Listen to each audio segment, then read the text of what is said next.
If you are trying to live your design, that probably feels like it goes out the window as soon as you get really big destabilizing news. Now, I've decided to sneak an extra video into the schedule for this point in time because I have had so many friends from the US who have been feeling really shocked, really destabilized, really going, I don't know what to do. And they're seeking wisdom and guidance from somebody outside of their current situation to go, what the fuck do we do? Okay, so if you are somebody who has experienced any sort of destabilizing, catastrophic, really overwhelming experience, then this video is going to be useful for you. Now, most of the people in my community, personally, professionally, are not very happy about the current US election results. And when I say not very happy, I mean like stunned, shocked, angry, grieving, all the things. And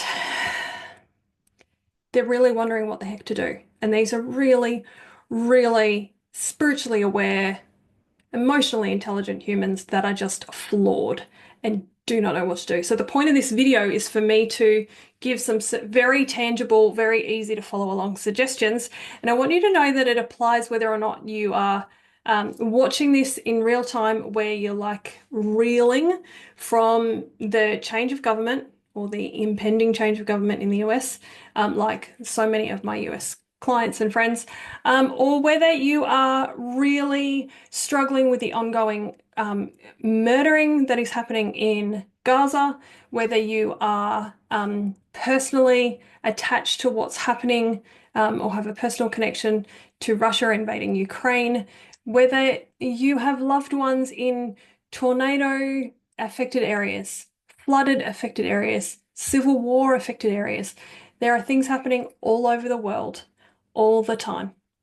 There may even be things happening within your personal family that are not catastrophic for the rest of the world, but are heartbreaking for you.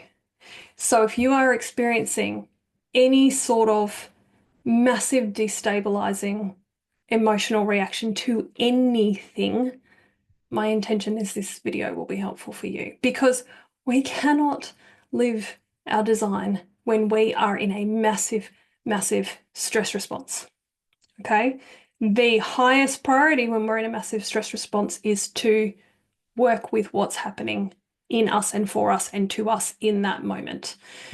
So, regardless of the context of why you are feeling all of the things, if you are feeling something very big, like a lot of sadness or a lot of anger, a lot of fear, a lot of shame, and maybe all of those things all at once. Maybe you're feeling a lot of physical pain in the process of all of those things. Then you have a whole lot of charge that you can work with. Now, on the flip side, what happens is when we have too much sympathetic charge, so that's all the fight flight energy, when we have too much, the system has a kill switch and it says, whoop, too much charge. And then we go into freeze, numb, shock, all of the, so when I've had friends who have said, I'm stunned, I'm floored, I'm in shock, they're stuck in a freeze response because the sympathetic charge of the anger, the sadness, the whatever was too big, and the system in self-protection mode shut it all down, right? Neither of them are ideal. They're both full-on stress responses. And then they're appropriate for the context, but then we need to be able to know how to move through it. So here's the crux of this video.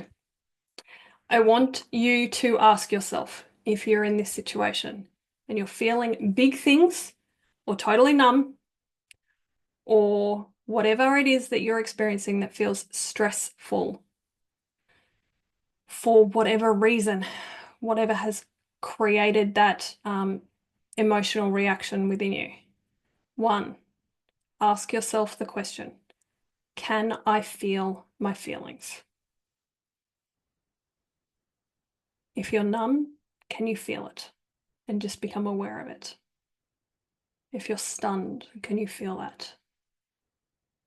If you're angry, can you feel that? If you want to cry, and you want to grieve, can you feel that?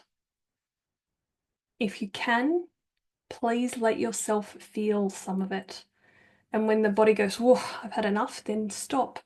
You can do a bit more tomorrow, and the day after, and the day after. Now, if when you ask yourself, can I feel my feelings? If the answer is no, then don't make yourself do something you don't have the capacity to do. Instead, go to step 2. What would help me feel a tiny bit better right now? There's a good chance it's going to be something that's within your control. Do you want to make yourself a cup of tea? Do you want to put on a funny show on Netflix? Do you want to cuddle your puppy dog? Or go for a walk? Or swim in the ocean? Might be a bit cold in the US especially, but wherever you are, do you want to go for a swim? What would help you feel a tiny bit better right now? And then each day or each moment that you realize that you're stuck in the big emotions or the overwhelm and shocking feelings that feel like you can't move at all, then keep repeating those 2 things. 1, can I feel my emotions? Can I feel my feelings right now? And when you've had enough, or if you can't, there's no shame in that. It might be, the emotions might be too big, and that's okay. 2, what would help me feel a tiny bit better right now? And you just keep repeating that each time it comes up through your day. And you do it again tomorrow, and the next day, and the next day, and the next day, and the next day, until you realize that it feels less fucked up and you realize that you're coping better and that you're functioning better, and you can see some glimmers of hopefulness and you experience some moments of joy. You just keep doing those 2 things, regardless of the situation that you're facing, whether it's any of the current world events or any of the events that are happening in your own personal life. Now, I do want to encourage you to avoid what we call spiritually bypassing, or bypassing the body in order to go up to look for a higher meaning. Basically, that's what we're doing when we're so-called spiritually bypassing. We're bypassing all of the stuff that's happening in our precious, overwhelmed, stressed out body to get out of there because it feels so bad. And we're looking for oh, what's the meaning in the whole big picture? But all of that stress and overwhelm and all the things is still in your body. You don't get to avoid it. I mean, you can avoid it temporarily, but I want to encourage you to come back to your body as much as you safely can. 1, can I feel my feelings? 2, what would help me feel a tiny bit better right now? Now, the other thing I want to encourage you to avoid, which is also very common, is to just soldier on and get on with it. Now, if you are like one of my friends who is in Ukraine and there is an ongoing physical threat to his well-being that he needs to be mindful of, then unfortunately, if you are in a situation like that where there is a present, ongoing, actual physical threat right now, then you do need to soldier on. You do need to squash your emotions, probably. Maybe you don't have the luxury of making yourself a cup of tea or curling up on the couch or watching something fun. And if you do, please do those things. Maybe you do need to soldier on. But if you are somebody who has a personal situation with a loved one who is dying, or you are reeling from a major national or international or global event of some description, if that comes with a big a perceived threat, but it doesn't come with something that is threatening your actual physical body right now, then please notice if you're pushing to soldier on, because it's another form of bypassing. And it is much better to, 1, feel your feelings if you can, just a teeny little bit. And then 2, ask yourself, what would help me feel a little bit better right now. If there's somebody you know that this video would be helpful for, please send it to them. My intention is not to have any sort of political debate here,